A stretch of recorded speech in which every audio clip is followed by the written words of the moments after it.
Welcome, everyone. I'm Shelley Murphy, and this podcast is going to explore the fascinating world of homeopathy with two distinguished guests today. Jaylon Carter from Lotus Health Institute and Marcus Fernandez from the Center of Homeopathy Education in the UK. We'll dive into the legacy of Dr. Robin Murphy, historical roots of homeopathy, and its growing relevance today, even more today than before, and the challenges that it also can be facing. Additionally, we'd like to discuss the educational opportunities that both institutes have, and along with the latest developments in the field. And then Marcus has a new book out, and so we will share some time on that. So let's get going. Jaylon, please share a little bit about yourself, give an introduction to Lotus Health Institute, and then Marcus, I'll take that same thing to you. Okay. Well, thank you. Yeah. As I said, my name is Jaylon Carter, and I'm with Lotus Health Institute, which was started by Dr. Robin Murphy over 30 years ago. When originally it was Hahnemann Academy of North America, and mainly came together for the education of not only of homeopathy, but of wellness in general. And that has encompassed a variety of topics, which was kind of Robin's approach Mm. to wellness and health and healing, was not just a tunnel vision approach or a straight one route approach, but he encompassed everything. So naturopathy, homeopathy, Tai Chi, Qigong, diet, et cetera, et cetera. And Lotus Health Institute, through its certificate course, has educated people in homeopathy, clinical homeopathy, and a variety of these other wellness topics for decades. Mm. Awesome. Thank you for that introduction. Marcus, the center? Yeah. The Center for Homeopathic Education I founded back in 1998, or 27 years ago now this year. I can't believe it. You're kicking on 30 coming up too. I know. And I was thinking about that this morning. I was very young when I got involved in homeopathy. And so, yeah, 27 years. And we started off with a school here in London, and then I've expanded our online presence around the world, and we do everything from beginners courses, home prescriber courses, all the way up to practitioner level, all the way up to postgraduate. And we are the largest school of homeopathy here in the UK, Mhm. and inspired by Dr. Robin Murphy. You know, he was my inspiration, and what you see at CHE is his way of teaching using different methodologies. He always taught there was never one way to do anything. So we're very blessed. I feel very blessed to have known Robin, and has inspired so many people. So yeah, that's CHE.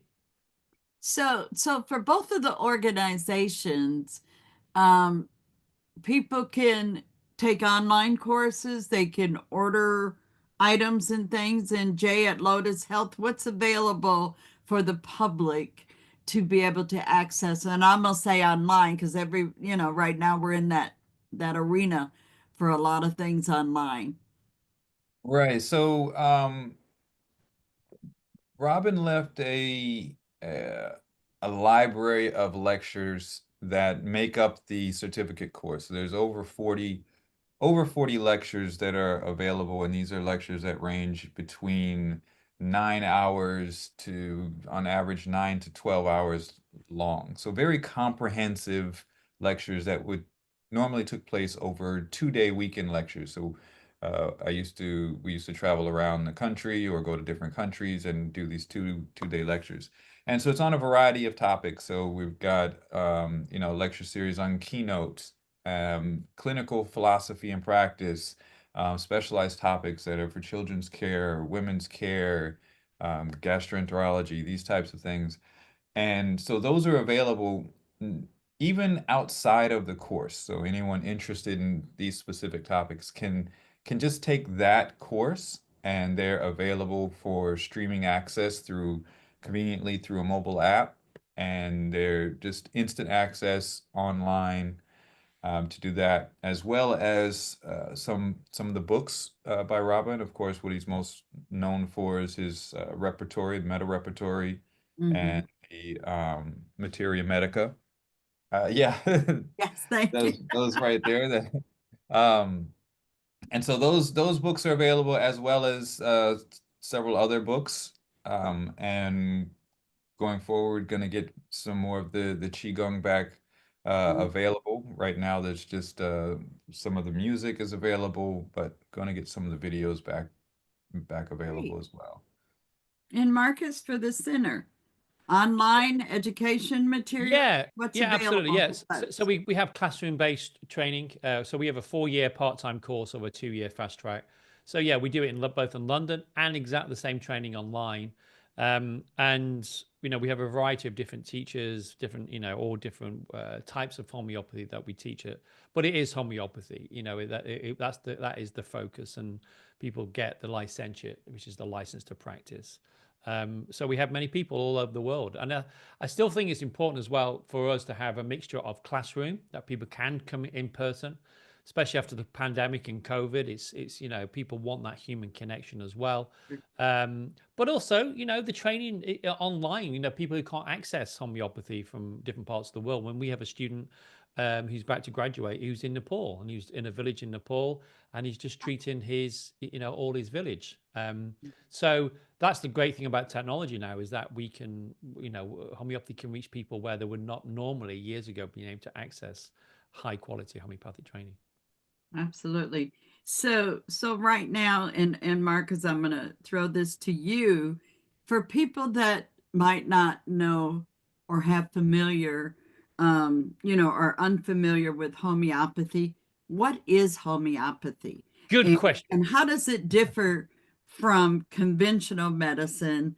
And why do you believe it upholds a unique value in healthcare today? Yeah, great question. And a question that, I get asked a lot, even after 30 odd years of being a practitioner, I get asked it all the time. And for me, homeopathy is very simple.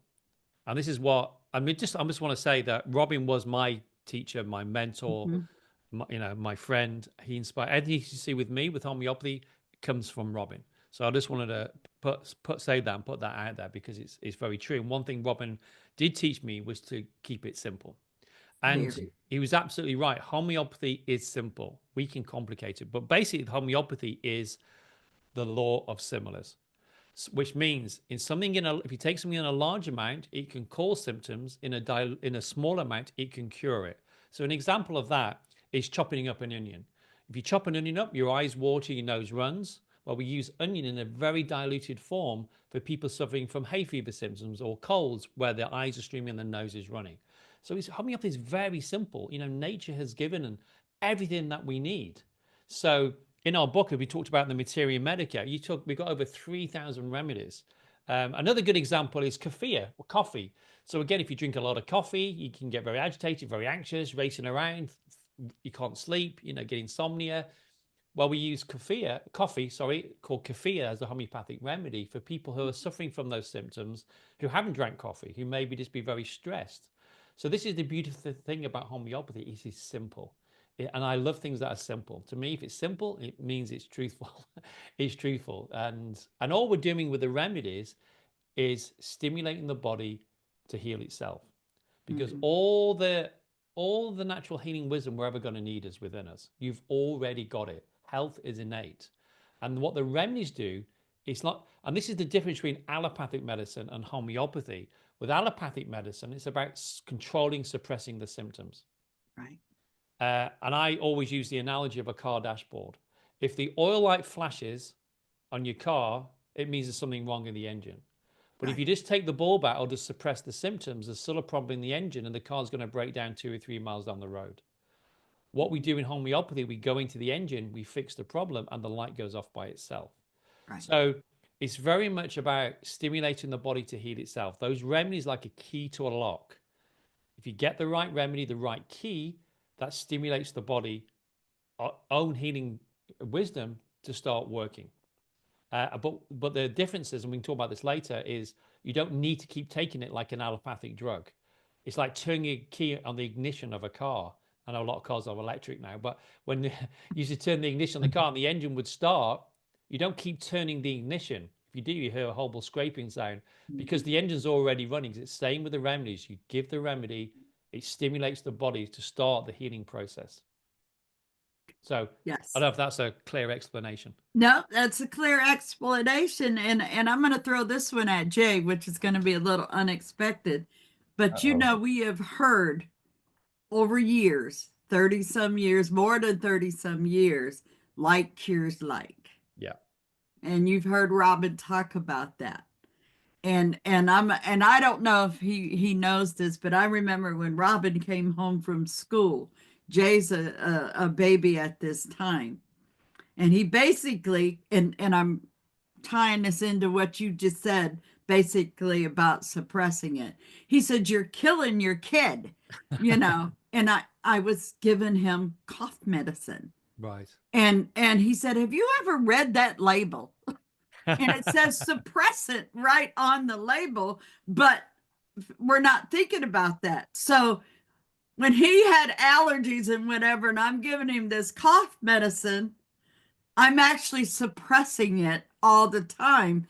So he was a sickly child Yeah. because he never was getting better. No. And then Robin, some of his old quotes, and I know y'all got hundreds of them. It's just like fight fire with fire. And that Yeah. was a big one he used to say a lot and stuff and come up with those. And Jay, if you could take any, throw them out. But fight fire was one of the big ones, Yeah. and that was coming back to the like cures like type thing Absolutely.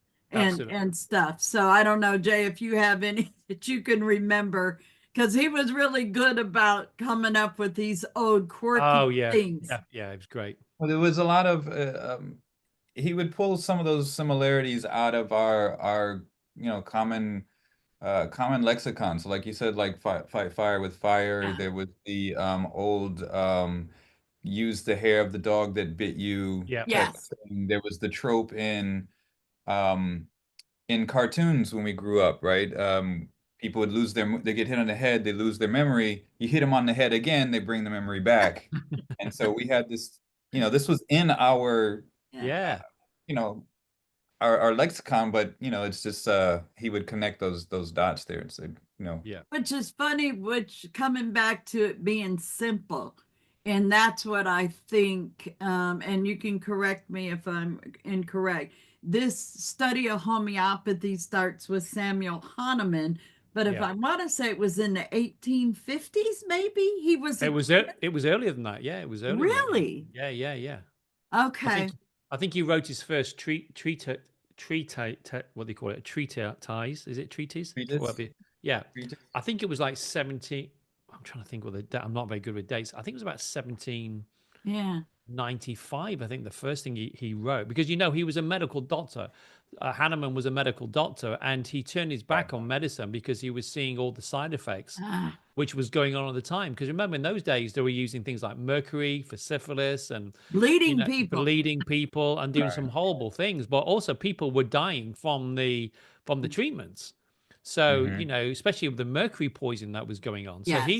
he turned his back on medicine and started to. But he had a lot, he had a family, he had about 7 or 8 kids, so he had to find a work job. And what he started doing was translating medical texts. I think he was doing, because he could speak many, many languages. Right. And he was translating an old Scottish book or pamphlet, which was to do with, it was a poisoning, it was to do with malaria. And what it was, and quinine, which was used to treat malaria. Right. And for some reason, nobody knows really why, but he decided to start. He didn't have malaria, but he started to give himself small doses of quinine. And after a while, quinine caused symptoms like a malaria, correct? that's what happened. So when he was taking it, he started getting symptoms of malaria, and he stopped, and the symptoms went away. And he thought, well, that's weird. Now, that's interesting. I'm putting words in his mouth here. But basically, what he said was, that's interesting. Quinine is used to treat malaria, but if you give quinine for people who haven't got it in small, in larger amounts, it starts to produce the symptoms of malaria, and that started the whole thing of like cures like. What something in a large amount can cause symptoms, in a small amount possibly it could cure it. And that's how it all started for Hahnemann. And that's the simplicity that both of your references of as far as Robin and Yes. keeping it simple. Well, I think with Robin, with Robin, his I feel as a previous student of his, he made you believe that you could do it. Yeah. He would take very, really quite complicated concepts within health and well-being and bring it very, very practical. And you could apply it and you could understand it, just like these little analogies and things he would come up with. But it was more than that. There was, I still to this day have not met a teacher of homeopathy, and obviously it was a lot more than just homeopathy, but just in homeopathy, who could teach with such clarity, who could empower the people listening, the students listening. Because I remember going to conferences as a student, and you get these great names coming up here, presenting these great cases, but they were all doing it, presenting these cases on hindsight, and they come up with this tiny little obscure remedy that you never knew about, and it's, oh my God, I'm never going to be able to do this. So there was a lot of that. I'm sure that goes on anyway with it. Yeah. But Robin was never like that. He was showing you the simple ways, things that you could use, and how to identify things. So you came away from those lectures feeling you could do it. And, Yeah. and I would say to anybody listening, if you can get hold of any lectures with Robin, like through Jay, or to listen to them, because Yes. he had such a holistic view of health. It It's wasn't very just, simple in the it was very teaching simple. style Exactly. also. But Yeah. also what he taught, like I said, it wasn't just about homeopathy. I mean, Right. obviously his background was naturopathy, but it was, it was much more holistic than that. And he would say, you need to embrace all of it in order to have health and well-being. And that was one of the things that him and I would talk about often, because most people that would heard of him or come to study with Robin came for the homeopathy. And so even though we would do the Qigong seminars, and the Qigong seminars would be much less attended than Yeah, the Right. homeopathy seminars. Um, but it was important for him to do these, because for him all of it was connected, and absolutely. he often said that, when people leave his office, they would leave not just with a remedy, they'd leave with like a qigong posture, a tonic, they'd leave with a food recommendation, all of these things, because all of this was connected to it.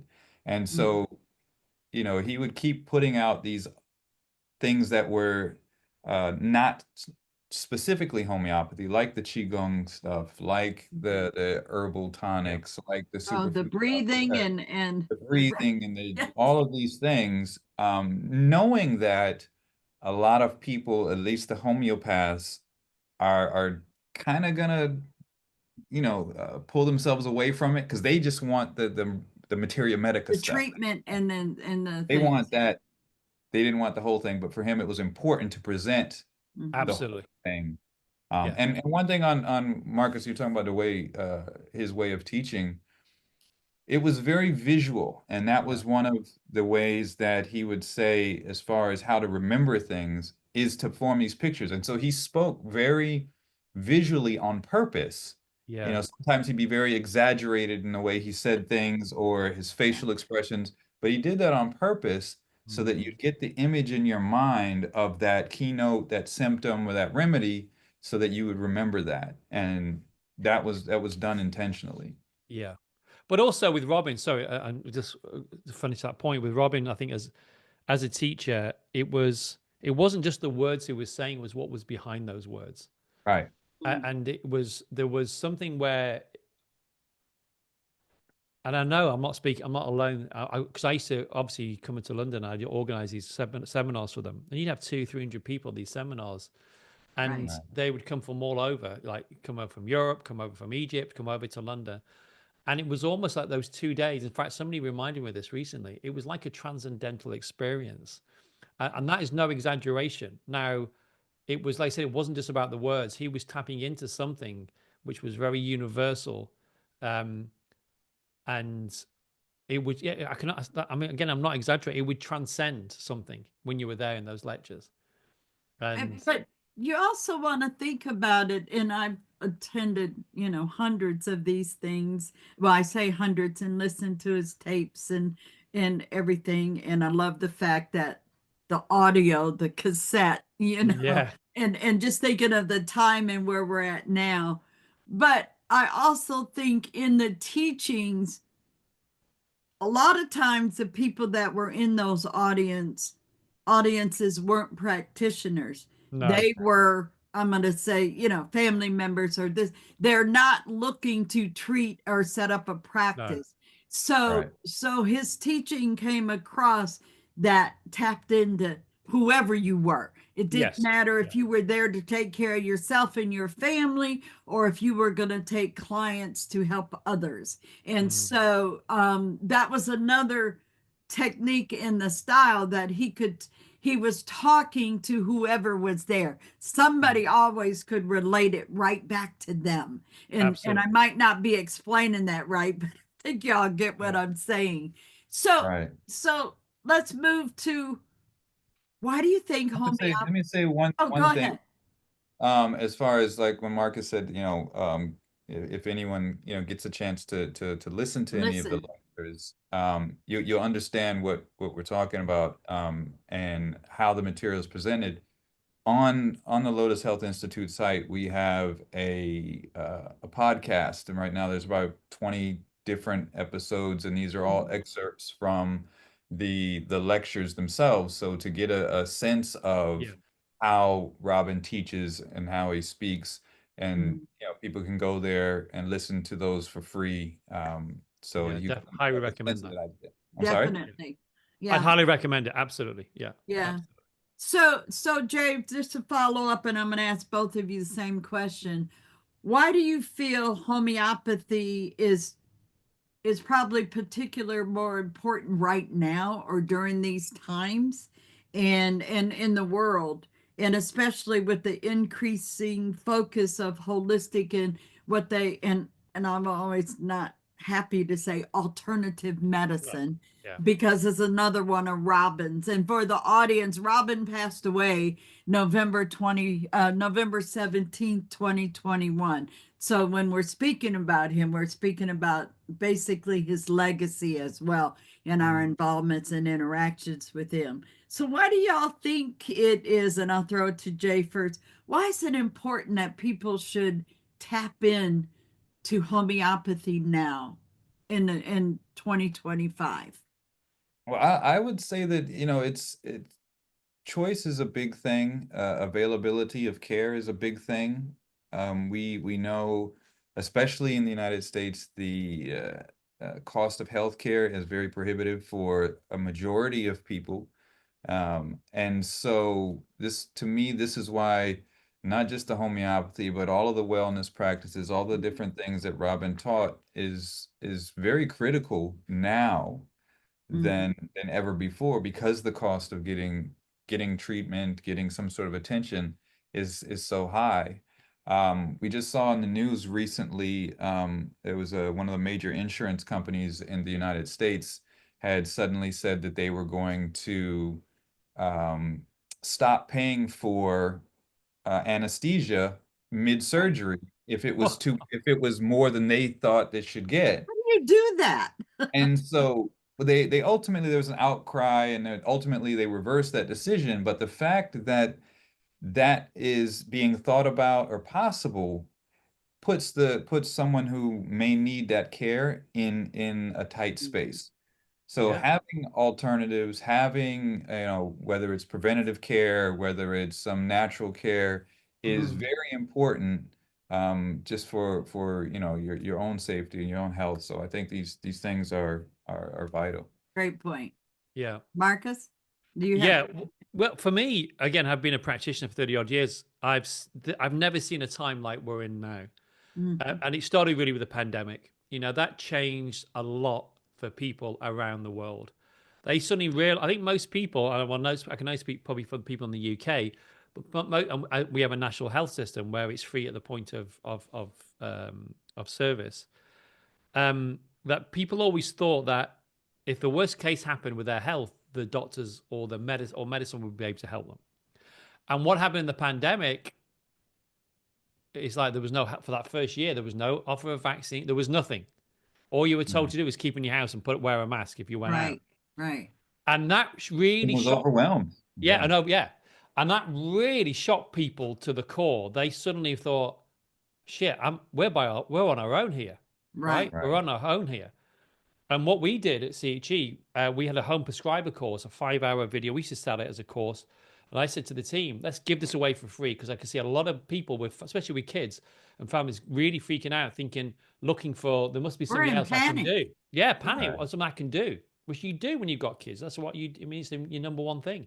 But also not just people with fat kids, a lot of people. And we had over 45,000 people around the world have done that home prescriber course. Mm. And people That's message in wonderful. saying, "Oh my God, I wish I'd known about this 20 years ago. I wish I." But what the idea was to help empower people to charge of their health and well-being. Sure. And this to me is the key. I think if we've learned anything, and I'm not going to go down the pharmaceutical conspiracy theory, but Right. No. I will say one thing is that the pharmaceutical industry is not in the wellness business; it's in the sickness business. Correct. So as long as we're aware of that, great. We're aware that's the model. However, Mhm. I think health starts at home. We have to take charge of our health and well-being. As Jay said, what Robin used to preach was that it's also about your lifestyle. Sure. It's not just about taking a pill. So Robin, I remember a quote came back from Robin in my head when you were talking. Robin said, "Don't prescribe a program. Don't just prescribe a pill. Give Right. people things that they need to do." Yeah. I give an example when I have clients and patients, they'll say, we're talking about diet, so well, what should I eat? And I say, well, start off eating real food. And people Yeah. say, well, what do you mean real food? I say, well, if your great grandmother would recognize it, that's real food. Okay. Becomes so 80% should be at least real food. So there's some very simple things that people can put in their life. But I think more than ever now, I think we are sicker than we have been, especially with chronic disease. I was watching something on the news about in America about how much you spend on healthcare, it's about $2 trillion a year, but you have one of the sickest nations according to chronic disease. I mean, it's phenomenal. But the same's happening in the UK. We can't even get in to see a doctor anymore. The only way to see a doctor now is to get into well, you would call it ER, we call it A&E. Right. It's absolutely on its knees, the NHS. So something has to shift. And I think that is about personal responsibility. I think there should always be obviously acute care. Right. But I think for chronic disease, I always say this, I'm just going to put this one out there. If I'm in a car accident, the first place I want to be is a hospital. I'll Right. be taking arnica if I'm still conscious, and that did happen to me. But if I've got a chronic disease, I'm going to look at other ways to try to get my body to heal itself before I go down that track of suppressing the symptoms, medications, and surgery. I'm not anti-medicine, but to me, it's a scale, Yeah. And I think we have to take charge of ourselves. We have to. I think it's crucial. And you just reminded me, I took a fall down a driveway. Actually, it was on a hill. And one of my coworkers was with me, and I slipped, like a twig or something, Yeah. and went down and rolled down this driveway. She didn't have any knowledge of homeopathy. Yeah. I always have a kit in my car. Yeah. And I told her, I'm laughing because I rolled first thing. And yeah, I'm in pain. And I told her, I said, there's a green box, in the glove compartment. Get arnica. I've got one here to show. There you go. And I had her, and she said, "What are you telling me to give you?" I said, "Give me the one arnica, AN, NICA, this, that, and the other." And so she couldn't pick me up. And so she had to get back in the house, get someone else, and they got me in the car. By the time I got in the car, I was okay. And I was okay to get up to go into the ER, the emergency room. And it's interesting because I took a dose of arnica.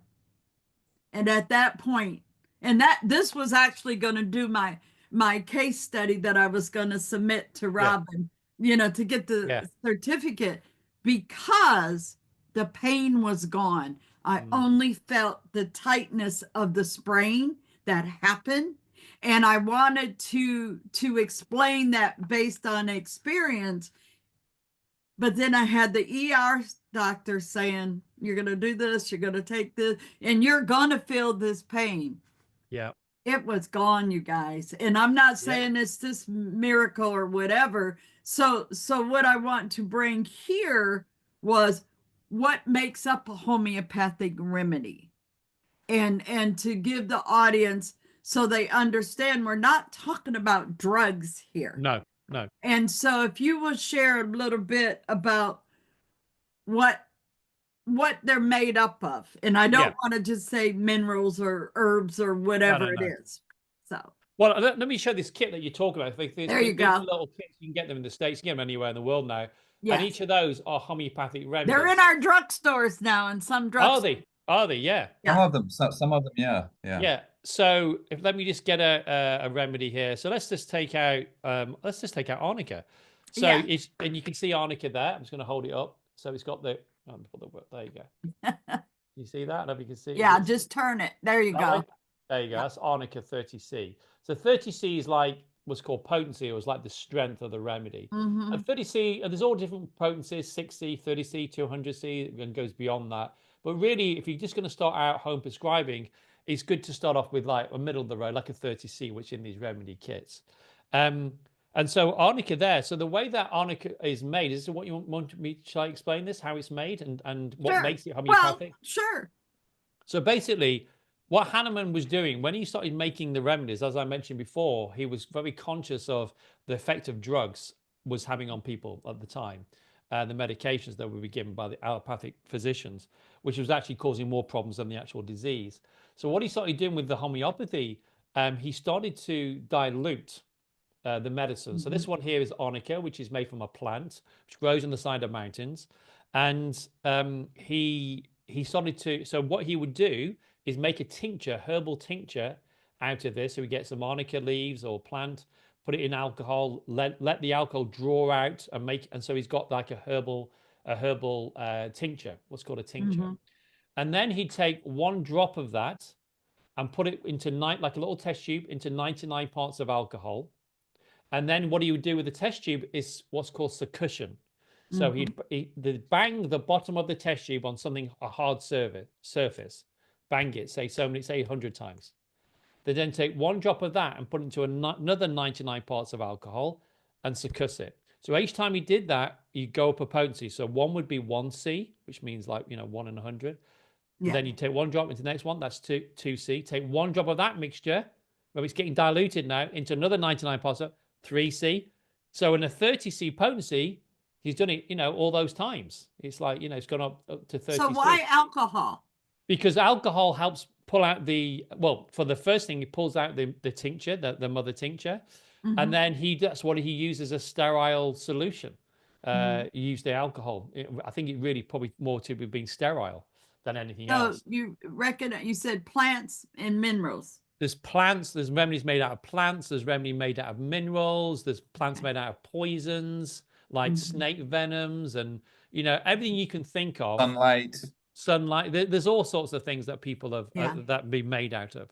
But often, then what happens, so like when he made arnica, there's some historical knowledge of arnica because it's used in herbalism. But homeopathically, what they then did was take some of the remedy and they would give it. And this is really like the first drug trial where they took, say, 30 people and they'd give them some arnica. They wouldn't know what they were being given. And then they'd take it every day or 2 or 3 times a day. And once they start getting symptoms, they'd write down the symptoms. And then they'd collect all the symptoms and find out what was the most common symptoms from let's call a homeopathic proving. But really, it was the first drug trial. So that's how the remedies and all the knowledge about the remedies has come from those provings. So some people can take arnica. One of the keynotes for arnica, people say is, I'm okay, I'm all right, I'm all right. They have an accident, I'm okay, I'm all right. That's what I did, rolling down the drive. I'm okay, I'm okay. I'm all right, I'm all right. Classic arnica symptom. Really shock, you see? But that's an indication of giving arnica when people say that. Yeah. So we look at, there's mental and emotional symptoms as well as physical symptoms with each of those remedies. So, and I'm going to throw this to Jay. So we hear arnica. common everyday remedies that someone might use. What do you use typically for a symptom that you might have? What are some of the common remedies? And I just want people to hear some of the names. Arnica, I know arnica, as a side note, back to World War II in Yeah. Civil War. Yeah. And they were serving it. So what are some of the other common names that people probably heard of but didn't realize it was a homeopathic remedy? And I'm thinking one, and I'm going to say it, belladonna. And people just, they heard of that all the time, but they probably didn't know it was a remedy per se. Yeah, belladonna is definitely one. Chamomile is another that can Definitely be another used. one. People most associate it with tea, but Yeah. there's remedies made out of chamomile as well. Yeah. I commonly would use Restox or Ruta for joint things and whatnot. Mm-hmm. This, I mean, made So out of a lot. that's the common things I was hoping, for people to come out that there's certain ones that I never leave home without, even though I keep a kit in my car. Hopefully it's still good after 10, 12 years, Yeah, yeah, it's but fine. it's It's fine. sitting. Well, and I'm I don't know if you know this, Marcus, but my mother has a collection of Robin's remedy kits. Oh, really? And Right. some of them are in these, they're in little bitty bottles, but they Bullet are cases. 40 years old or Wow. longer, because I don't Right. know how long he had them, but he gave her these remedy kits back in the early 70s, Wow. and they were old then. Yeah, Wow. Robin he had some kits that went back, to the, And big 1800s. boxes. Yeah, he had some couple from the 1800s and some Yes. books and yeah, he And collected Yeah, they're those. because he, stored in the closet. yeah, because I remember him saying you had some from Kent, J. Tyler Kent, and he, oh my Right. God, they're, Yes. they're like 100, probably That's the about ones 100, I'm talking about. yeah, about 100, probably 130 years old. Right. And they're still there. Yeah, And amazing. we have the collection of the books as well, Yeah, yeah, and things, and some of them are first edition books, and again, so we have a little library of all of yeah, those yeah, yeah, and yeah. things like that. Well, that's the thing as well. Historically, you see, homeopathy, you can read. I mean, I've got some very old books going back to the 1850s, and you read Yes, those books about the remedies, and it's applicable today as it was then, Right. absolutely. because those remedy pictures don't change. And with homeopathy, there's principles of homeopathy. So the main three principles are: number one, like cures like, the law of similars, and principles don't change. That's what you have. The second thing is the minimum dose. You only need a Mhm, small amount and the smallest stimulation, mhm. in order to help people. And that's why things are diluted as well. We don't like, it's different than allopathic drugs. We have things like the law of cure. So things come from it within, out, Out. above, downwards. So, for example, if you were treating somebody for asthma and you take their case, this is a chronic case, but as a homeopath, you may see there's a history of eczema there, and you talk to the patient and say, "Oh, when did the asthma?" You do a timeline, and the person had eczema from a baby to the age of 7, and then the eczema disappeared. Then they started with asthma, and the question you always ask is, "Oh, what was happening then?" "Oh, yeah, I was my mother gave me steroid cream. They used it a lot on my skin. The eczema came and went, and then it cured it. It was amazing. It just disappeared." And then say, "Well, that's interesting because that's when the asthma then started." Right. So it's the same issue, but it's being driven in. So you Right. start treating people for the asthma, which is more threatening to life than eczema. And it's because we have what's called a hierarchy of symptoms. So you've got the skin, you suppress the skin, it goes to the mucous membranes, internally to the lungs. You keep suppressing it, it will go deep into the body. So you treat the person for the asthma homeopathically, the asthma clears up, and guess what? The eczema comes back. Here it comes. So Yes. that's a great sign. It's from within out. Going from more important organs to less important organs as it's Mhm. coming out. You treat the eczema as it should have been treated homeopathically, and it disappears. So these principles we have in homeopathy, which are universal. Robin was So, big on okay. getting that point across. So the timeline, like you were saying there, Yeah. Yeah. to get people The to visualize diagnosing that. and stuff. right, the timeline, and very big on emphasizing never well since, to Yes. be Oh, able to yes. trace that to where the root cause of everything was, to Yeah. be able to find a way to actually treat what's going on. Well, he would often say, and this is like a golden rule. He'd say etiology over symptomatology. So the cause is more important Important. than the symptoms the person's presenting with. So Mm. if I come in with terrible migraines, and you take the case, like you said, do the timeline. It started, I've had them for 2 years. What was happening 2 years ago? This is the question he'd always emphasize. What was happening 2 years ago? Well, what do you mean? Was anything going on in your life? Anything traumatic? Anything emotional? Oh, no, I fell off a horse and I banged my head. Yeah.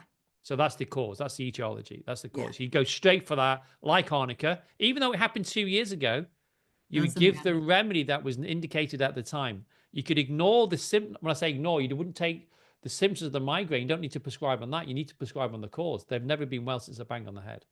Yes. Great, Right. great example. So coming down, both of the organizations are deeply into education, which I think is a great opportunity for people, even if they've never done, as they want to classify, alternative medicine. And this was also a question from, not a question, but a response from Robin. How can it be alternative when we're talking about plants, root minerals, this, that, and other? He said, really, it's not an alternative medicine, but in today's light, this is how it's explained per se. So Yeah. it's like it's an alternative, but it's really not.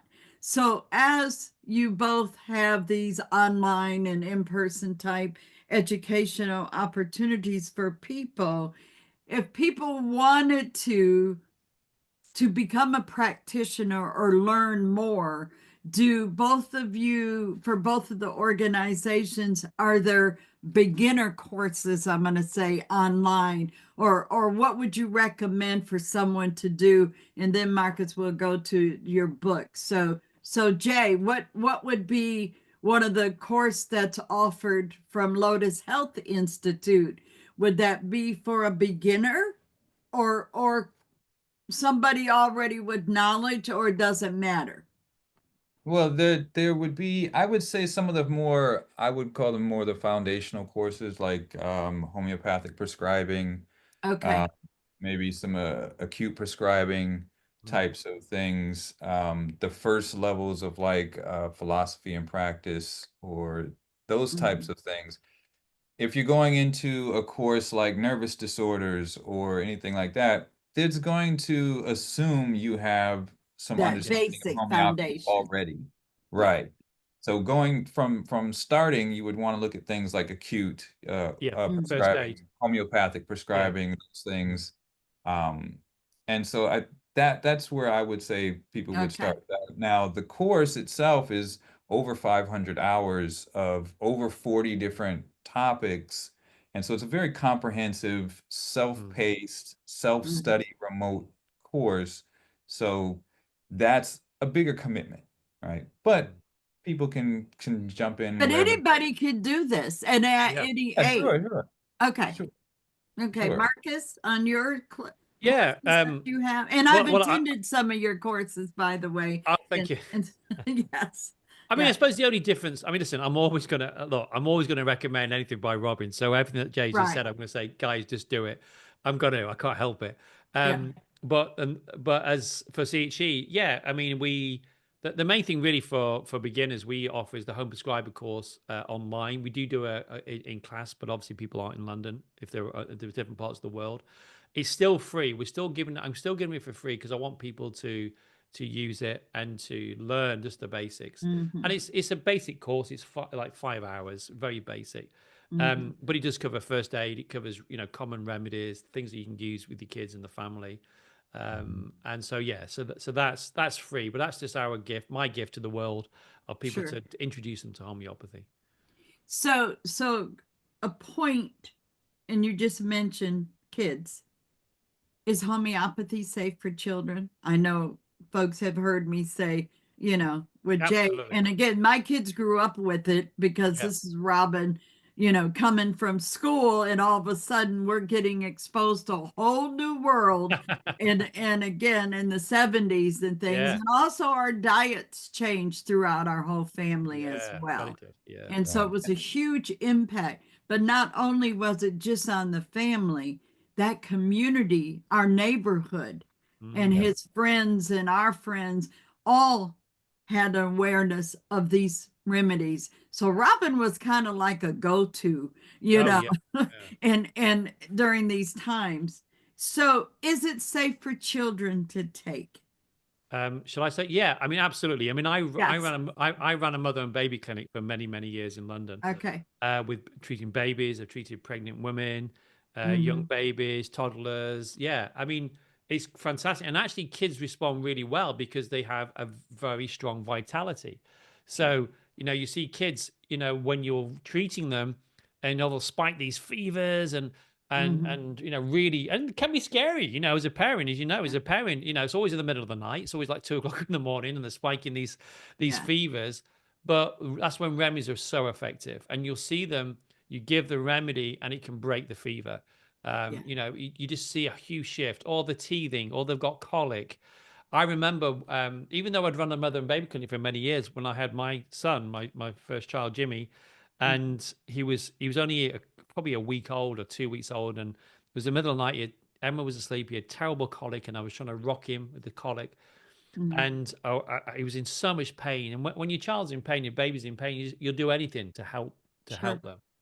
And I remember I got him in one arm, and I reached my remedy kit, got some chamomilla out, and I remember I just put it on the end of it, on his tongue, on his Yeah. tongue there. And as soon as it hit his tongue, as soon as it hit it, his whole The body, I relief. could just, well, you just let, I remember that, like, he let out his whole body just let this little sigh, like, Yeah. and I Yeah. felt him just go into this state of, I don't know, well, he fell asleep, and I remember thinking, wow, homeopathy is so amazing. Even though I'd seen it, even for years, I'd seen it on other You people's see it. kids, to Yeah. still When you experience see it. it, it's amazing. It And still is. Even now, yeah. today, I Yes. see it. I go, oh my God, how amazing is homeopathy? But yeah, it's great for kids. Very self for the elderly. I said pregnant women. Because again, you're stimulating the body to heal itself. We do not want to be suppressing these fevers or these Yeah. childhood diseases, because what happens is, or what I found, my own kids, and I'm seeing it with other kids, and maybe you're the same, Shelley, is often once they go through an illness like a fever or a cold, and they're ill, Mhm. they'll suddenly make a developmental leap. They'll suddenly start talking, or they'll suddenly start walking. It's like the body needs to do what it needs to do. It's trusting that. And Yeah. what happens is, I think our grandmothers knew what to do, our great grandmothers knew Sure. what to do. And what's happened, we've given the power away. And actually, fear, and it comes from fear. Oh my God, I've got to skip the symptom. It's like if you listen and to your own intuition, I trust a mother's intuition. This is Robin as well saying this. I can hear his voice. I'd rather Mhm. trust I'd trust a mother's intuition than anybody else, because you know your child. But if we learn to listen to that intuition, and Mhm. because fear is this lack of knowledge. This is why I'm so passionate about trying to get people to use homeopathy in the home, because the more that they use it, the more they'll be empowered to use it. And then it affects the whole health of the family. And as you said, the whole health of the community. Yeah. And it spreads it. And I know Jake could comment on this, just growing up for having that access and hearing that knowledge, because as a child, I'm sure, go get the remedy, asking questions. But what was amazing for me as a mother and kids growing and having this exposure was to hear them also feedback their symptoms Yeah, and what they were feeling. And that's what I felt they knew, they understood. You absolutely. take this and it relieves it, but you have to be able to tell me. It's almost like tell me where it hurts or what you're Yeah, feeling type absolutely. thing. And so kids, once they get to that point, and I think all parents need to do is keep talking and asking questions Yeah. so they can get the feedback. And then the children are learning how to, I don't want to say self-subscribe because that'll No, take, no, but they learn to have a connection to what's yes, happening to their bodies. Yes. Right. And that's what hopefully, and I believe I got to that point, Yeah. with two adult children now, and yours are hitting into Yeah. the teens right now. But for them to be able to do that, because automatically if you fall, you're gonna hear me say arnica, Yeah. type thing, or wait, there's a fever or Yeah. whatever it is. Yeah. And again, in those kits, they're set and built, Yeah. and I'm going to say there's a emergency kit, or Yeah. there's Yeah. this kit, there's There's this kit, childbirth kits, there's kits for the the dogs, kits childbirth for the kits. horses, Yes, kits for everything. Remember, homeopathy is not just used in people, it's used in agriculture now. It's being used in for yes, animal veterinary medicine, vets the using pets. homeopathy, pets, Right. you know? Yes, yes, Can I just say one thing before I forget this? 'Cause I think it's really important. sure. So there's two types, especially in home prescribing. There's two types of homeopathy. There's, like you said, the first aid. I fall over, take arnica. I have an injury at the gym, which is worse first moving, better continue, which is rust tox. So there's some Mhm. very simple. It's very very easy. And I say to everybody who's new to this, start off doing first aid prescribing. You Yes. know, Right. so that's the easiest. The second stage then is having coughs or colds or sore throats and these different things. Now, and then this is in my book, which we'll talk about in a moment, but Yep. it's very much about when you're dealing with colds or coughs and these moving out of first aid, then in homeopathy, what's different from an allopathic way of looking at it? If I've got a cough, Mhm. then and you've got a cough, or five of us have got a cough, we don't give one remedy for all five people like we do in allopathic medicine. So we don't all take the same cough suppressant that you would in allopathic medicine. What we do is, of those five people, we take the symptoms of those five people, each person. So, for example, Shelley, your cough could be worse for lying down, better for sitting up. It Right. could be worse for cold air, better if you keep it warm, and you're thirsty for thirsty for water. Whereas Jay could be thirstless, wants open air, wants the windows open, feels quite sort of a bit down and feeling a bit sorry for himself, a bit weepy. He wants people, Mhm. somebody to give him a cuddle. And then there could be me who's got it, who's really irritable, quite angry, so sensitive to cold that if you open a door 10, 5 meters away, I can feel it and it Right. goes right through me. And I've also got a terrible sore throat at the same time. Mm. So we could all have a cough, but all have different symptoms. And this is homeopathy because homeopathy is individual. So therefore, you might need a remedy, which would be different from me, which would be different from Jay. So it's Got it. very much about being individual. And this is the way that medicine's going, about individualization now. All the latest research, be it stem cell, be it, Yeah. the whole thing, the way it was going, it's all being very about being on the individual. So that's a really important thing to add as well. That it's like you're like a detective, Yeah. and you're trying to match like a game of Snap. You're trying to match the remedy to what the person's got. So And it's funny, before we, oh, just go one ahead, second. Jay.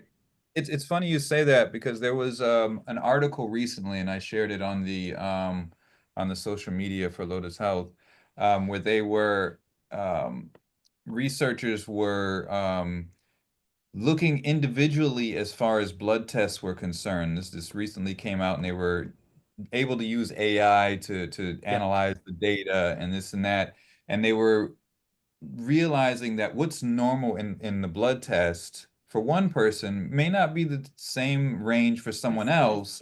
And by individualizing, and they can use the machine learning to look at all this data at once, that they could probably get better statistics out of it or better yeah, readings out of it. And so one of the things that I had noted in there was like, it's really funny because this is what homeopathy has been doing for a long time as far as personalizing. And Mhm. now I mean, and it's not a knock on the medical field because, when you've got a mass system to deal with the masses, you're going to have to, individualizing can be difficult, but with yeah, AI and machine learning, you can get data through quicker. And yeah. so you're able to access this and they're able to see some of these things. So, Absolutely, and that's the way it's going. I mean, just 2 points on that. Number one, it's also about profit as well. So Yeah. it's not profitable at the time before to do it. As long as things aren't profitable, they're not often aren't done. But I get what you're saying. But the second thing was I just did a thing recently, and actually I had it done in America, where you can take a test, a DNA test, where it's this is through Gary Brecker, and if people have heard of Gary Brecker, but basically you do a DNA test, and then because we all take supplements, and we're hoping this supplement's going to help for that and all that. But what this does, it looks at your DNA and it says what you can absorb and what you can't absorb and what you need. So within your diet, there's certain things we can, like for example, folic acid. Folic acid, especially in the States, is not so much in the UK, is put in everything. Put in everything. But most people, I think something like 50, 60% people can't take it. And it has a negative effect on the body, and it can build up within the body.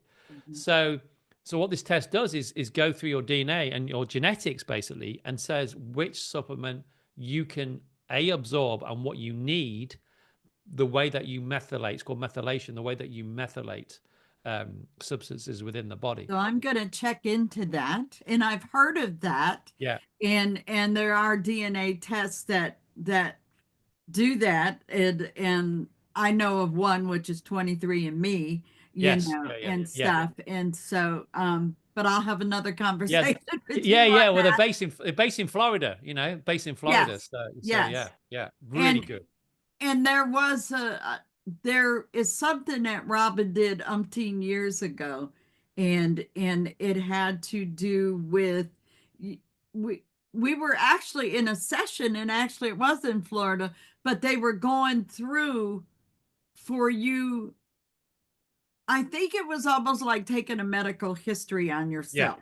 Yeah. And then putting the remedies and looking if there was, I don't want to say a trend, but if there was some connection that something kept coming up and coming up and coming up. Robin did some of that also when he was doing the medical astrology. There we go. That was it.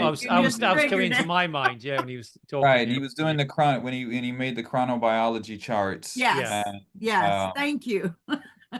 Be able to look at sound crazy. look at the chronology of your biology over time to see what was happening when and where and how to treat on that. So that was one of the things he was talking about. Thank you for that, for clearing that up, because I know I probably sound silly, but I was trying to get back, and actually I remember, okay, I'm in Orlando or somewhere down there, and I could remember. No, that was right. That was okay. Okay, Marcus, highlight here. There's a buzz going on. There is. And I'm seeing on Facebook, social media and stuff about your new book. Yes. So will you introduce your book to us and tell us where people can get the book? And again, and for folks that do get it, please share your experiences, especially for the ones that already have it. Let us know, because where we post this podcast and stuff, we want to know what your thoughts are, questions and things. And so Marcus, I'm going to turn it over to you. Thank you. And also start off a little bit of why you did this when you know there's books out there and so forth. So it's your time. So this is the book. So it was actually what happened. I actually wrote another book there's a company called Weleda. I don't know whether Weleda's in the States, but it's a big company. It's based, I think, in Austria, based on anthroposophical medicine and Rudolf Steiner. And Weleda, during lockdown, asked me, could I write a book to go along with their remedy selection? And so I wrote The Home Prescriber, and I made it this looks like an exercise book that I used to get at school.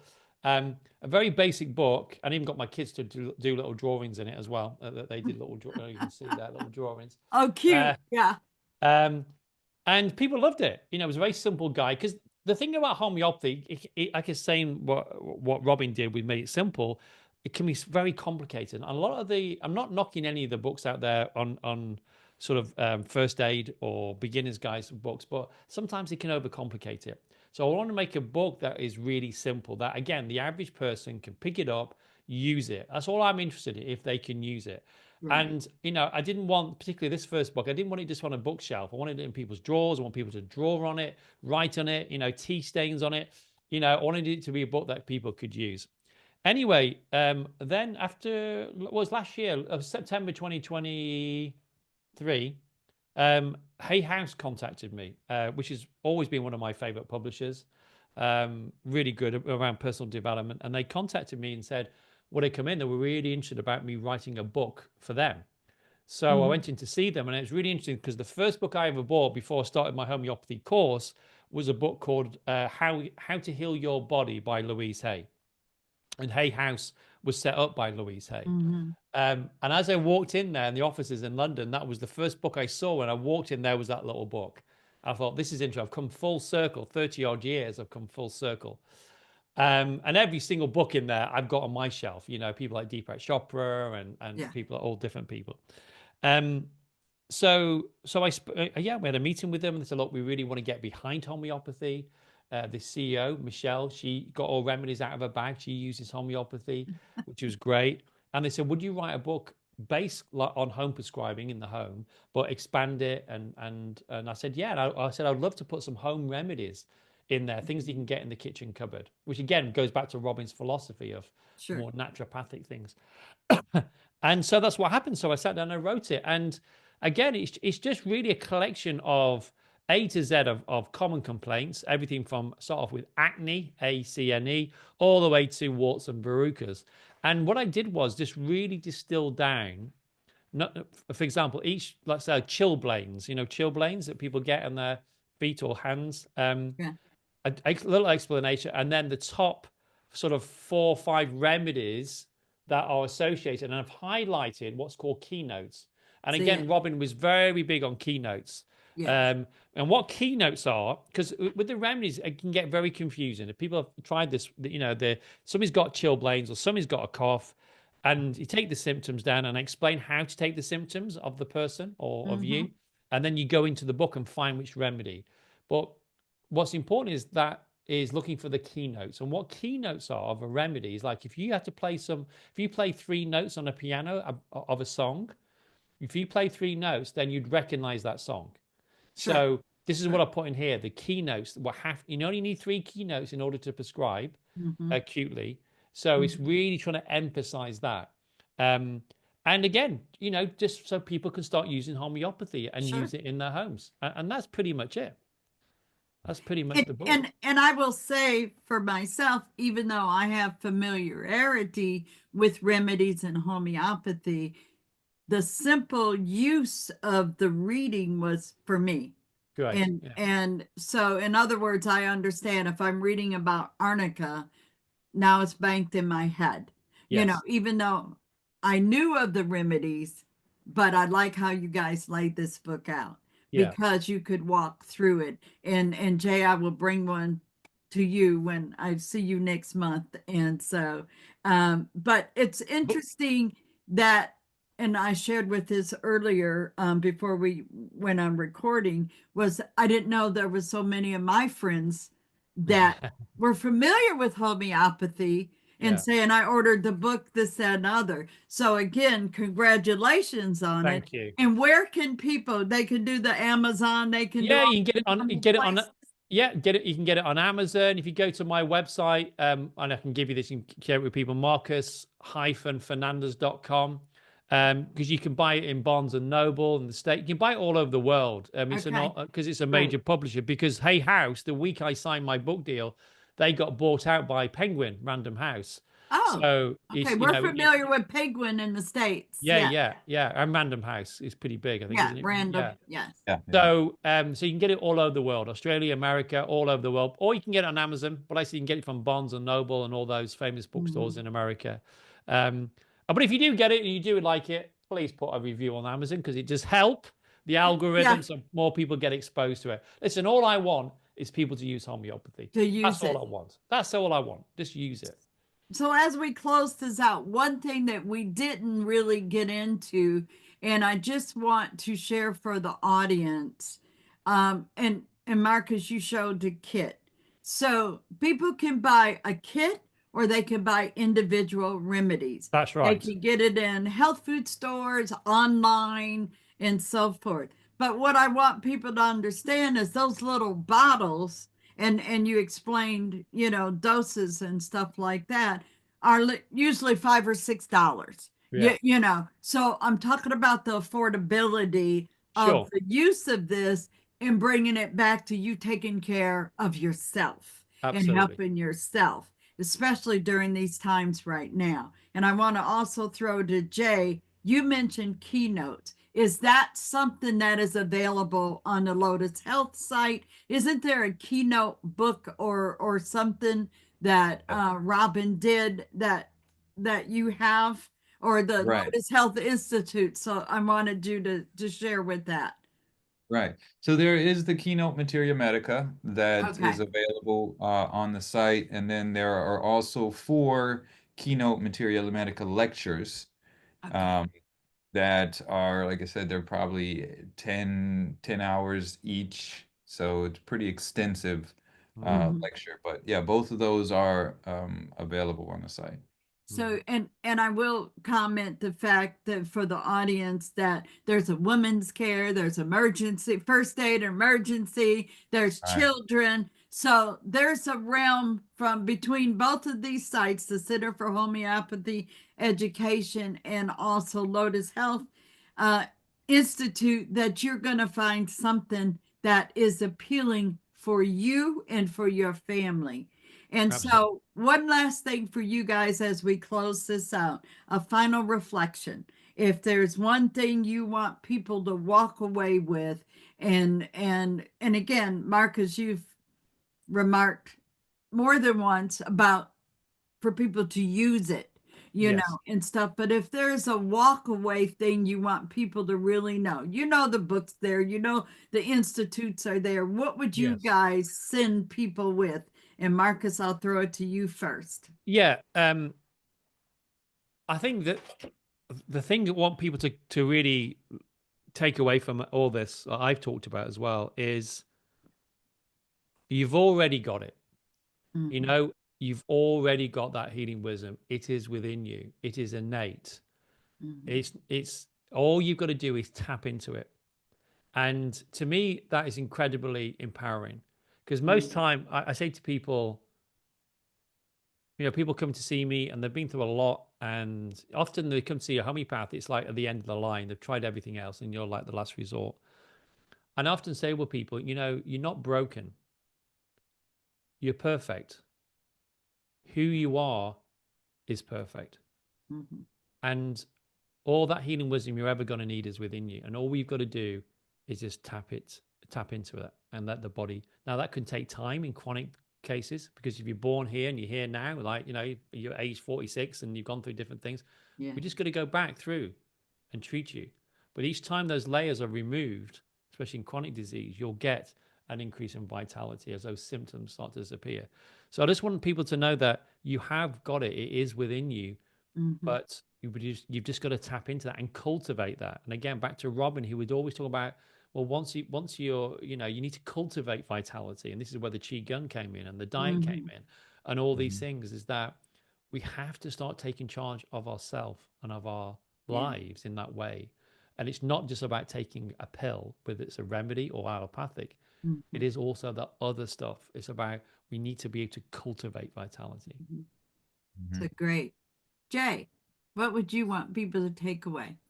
And I would say something similar in that regard, that uh, n- even with homeopathy or naturopathy or any of those things, um, preventative care is also very important. Yeah. And so these are things that can help. And one thing Robin would always say, like Marcus, you said people usually come, they're at the end of the line, is this idea that there's always something you can try, right? So Yeah. there's Sure. always some kind of hope there, regardless of what it is. Maybe it's a homeopathic remedy, maybe it's an herb, it's Yeah. massage, it's a qigong posture, it's Mhm, a tincture or something like this, a change in your diet.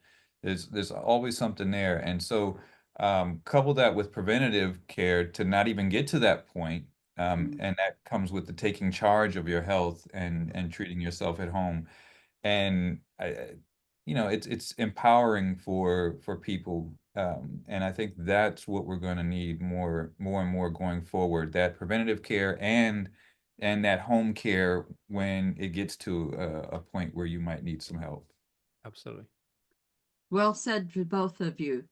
So I'm gonna just say we're ending here. I've enjoyed the talk, the chance to get both of you on with Lotus Yeah. Health Institute and the Center for Homeopathy Education. think there's a lot of resource and information that people should be able to take away here. You know where to get the book. You got basically the websites, the Lotus Health by the name. You'll be able to find them. They're on social media. You can find them on Facebook and so forth. So again, thank you guys for spending Thank the you. time. And I am going to end this and say, have a great day. Thank you. Thank you. Thanks, Shelley. Really appreciate it. Thank you. Thanks.